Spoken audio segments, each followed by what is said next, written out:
Headlines Mithila मिल लेते हैं। अभी हमारे साथ बीपी सिंह जी हैं। ये वही बीपी सिंह हैं जो सड़क से लेकर के सदन तक आप इन्हें जरूर देखते होंगे।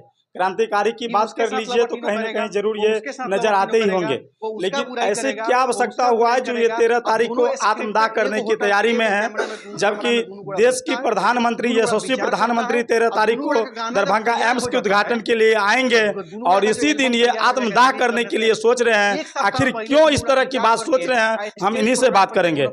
सबसे पहले भैया आपका स्वागत है हमारे। बहुत बहुत धन्यवाद आपका। क्या हुआ जो आपने आत्मदाह की बात सोच रहे हैं?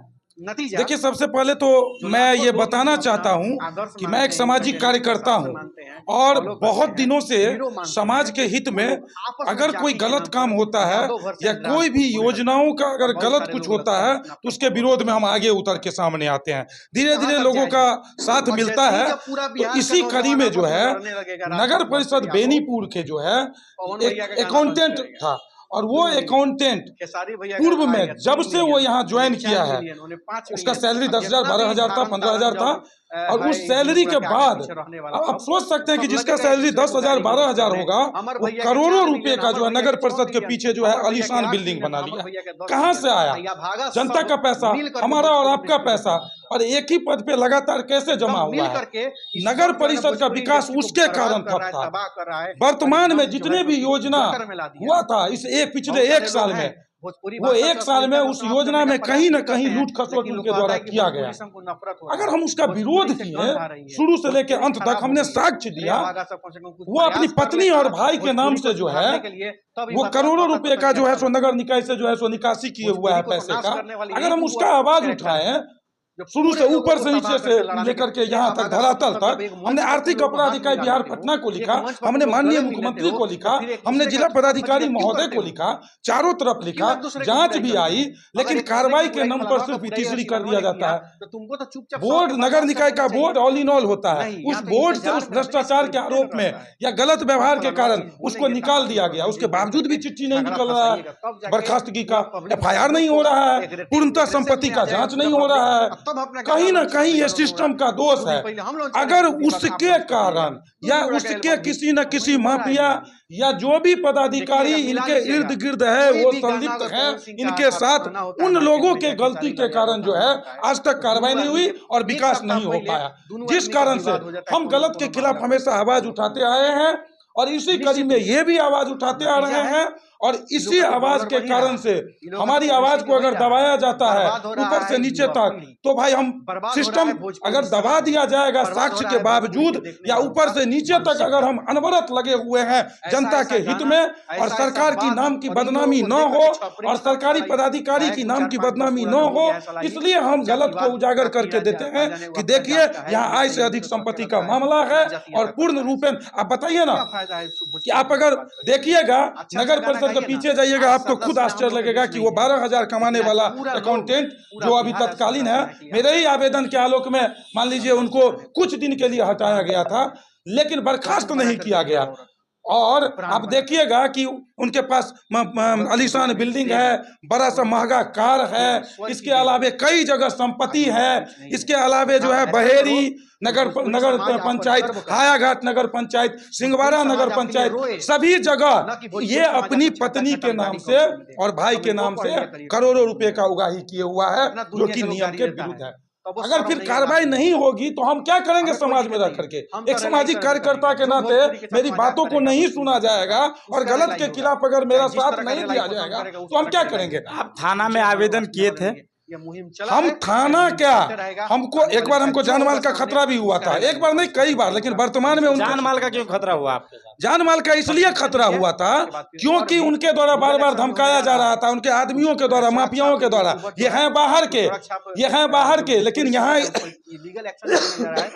लेकिन यहाँ इतना ये आधिपत्य जमा लिए हैं कि हर एक माफियाओं के साथ इनका साथगांठ है। और उनके माफियाओं के द्वारा हमें धमकाया गया, उनके द्वारा धमकाया गया, बार बार धमकाया गया, कई जगह से फोन भी करवाया गया, कई जगह से अप्रोच करवाया गया, लेकिन गलत के खिलाफ हम कभी झुके नहीं हैं, ना कभी झुकेंगे। इसलिए हमने जो है देखा कि अगर कुछ ऐसा बात होता है तो सिर्फ व सिर्फ जिम्मेवार इसके नगर परिषद के तत्कालीन जो है अकाउंटेंट था। नाम नहीं लेंगे, इसलिए नाम नहीं लेंगे कि नाम लेने से TRP बढ़ता है। हमको उसका टीआरपी नहीं बढ़ाना है, हमको जांच करके उस पर कार्रवाई करना है। इसलिए ये जांच में उजागर हो जाएगा। तो हमको लगा तो हमने थाना से लेकर के ऊपर तक आवेदन दिया था, पहले भी दिया था और फिलहाल भी दिया कि भाई इस तरीके की वस्तु स्थिति है। अंतिम में आप बताइए ना, आर्थिक अपराध इकाई बिहार पटना का आदेश है, नगर आवास विभाग का आदेश है, जिला पदाधिकारी महोदय का आदेश है, कमिश्नर साहब का आदेश है, विशेष कार्य पदाधिकारी का आदेश है, राज्यपाल महामहिम राज्यपाल महोदय का आदेश है, मुख्य सचिव का आदेश है। इसके बावजूद भी कार्रवाई नहीं। क्यों नहीं कार्रवाई? ऊपर से इस जांच टीम में जो ये DCLR बेनीपुर के हैं, उनके द्वारा मुझे बार बार पढ़ाया जा रहा था कि ये नियम नहीं है, मेरे पास संसाधन नहीं है, हम कैसे जांच करें। उल्टा मुझे नोटिस भेजा जा रहा था कि आप नियम का हवाला दिए हैं क्या? हमने बोला कि अगर आपको आदेश आया है जांच करने के लिए तो सारा डॉक्यूमेंट आपके पास होगा जो मेरे द्वारा दिया गया। तो अगर आपके पास डॉक्यूमेंट है तो फिर मुझे नियम कानून क्या पढ़ाते हैं? मैं नियम को देखते हुए एफिडेविट के साथ, शपथ पत्र के साथ, इसके अलावे सारा कुछ बिंदुवार लिखित रूप से आर्थिक अपराध इकाई बिहार पटना को मैंने दिया था।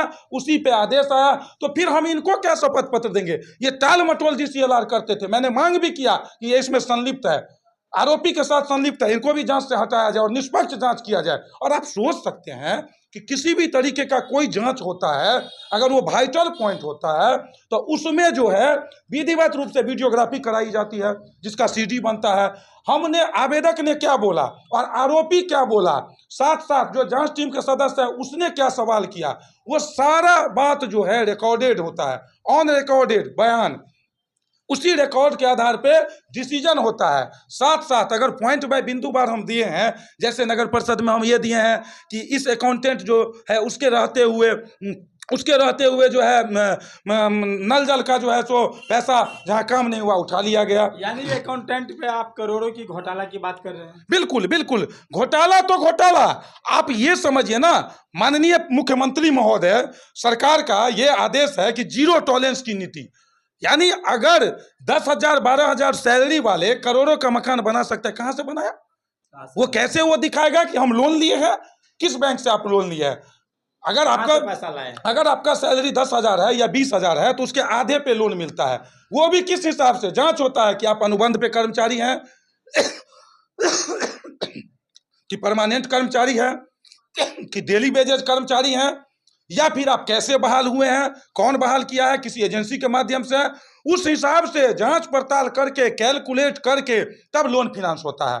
वो भी 50% के अनुसार, सैलरी के 50% के अनुसार से लोन प्रोवाइड होता है। तो अगर इनको जो भी आदमी लोन दिया होगा, जो भी बैंक के मैनेजर दिया होगा, चाहे वो SBI हो या ICICI बैंक हो, जो आरोपी का कहना है, तो भाई उसकी भी जांच होगी ना, दूध की दूध पानी की पानी हो जाएगी ना। और इसके अलावा हम ये कहना चाहते हैं कि अगर ये जांच हो रहा है तो हम ये कहते हैं कि ये जैसा कि हमको पता है कि ये दिखाए हैं कि 29 लाख रुपया हमने लोन लिया है। 29 लाख रुपया वो लोन लिया वो हलफनामा दिया है अपना जांच टीम के पास। हाँ, तो भाई अगर आप लोन लिए हैं 29 लाख, आपका सैलरी 10,000 12,000 है, 20,000 है, कैसे आपको 29 लाख मिला लोन? किस हिसाब से मिला? आप दिखा रहे हैं तो वो सही है या गलत है, या फिर आप फर्जी आधार कार्ड रखे हैं, या फिर बैंक मैनेजर को गुमराह किया, कैसे, किस हिसाब से? ये सब भी एक जांच की विषय है। बिल्कुल बिल्कुल, दूध का दूध पानी का पानी हो जाएगा। मैं दावे के साथ कहता हूं, क्योंकि एफिडेविट मैंने दिया हूं आर्थिक अपराध इकाई बिहार पटना को, कि अगर गलत पाया जाएगा तो मेरे ऊपर कानूनन कार्रवाई करिएगा। एफिडेविट का मतलब यही होता है शपथ पत्र का। तो अगर मैं एफिडेविट दिया हूं तो उस बात पर मैं अड़िग हूं, उसका सही से जांच हो। अगर नहीं होता है जिला स्तरीय राज्य स्तरीय टीम से जांच हो। बिहार सरकार के पास संसाधन की कमी नहीं है। हम सरकार का विरोध न किए हैं न करते हैं।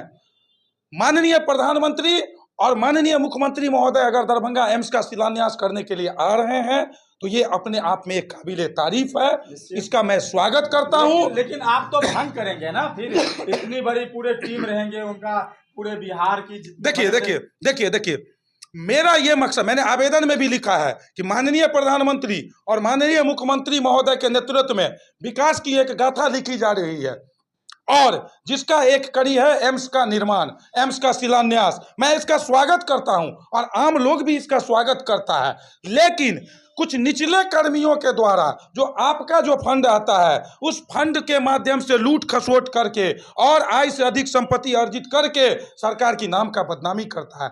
इसलिए थक हार करके हमने ये चाहा कि अगर एक सामाजिक कार्यकर्ता है तो मुझे कोई नहीं देखता है, अगर कार्रवाई नहीं होती है और बोला जाता है कि संसाधन का अभाव है, और अगर डीसीएलआर बेनीपुर उस टीम में सदस्य है तो वो डीसीएलआर के द्वारा बोला जाता है कि हम क्या करें, और उल्टे फालतू का मेरे ऊपर फरमान जारी करके लेटरबाजी किया जाता है कि किसी तरीके से ये आवेदक डर के चुप हो जाए।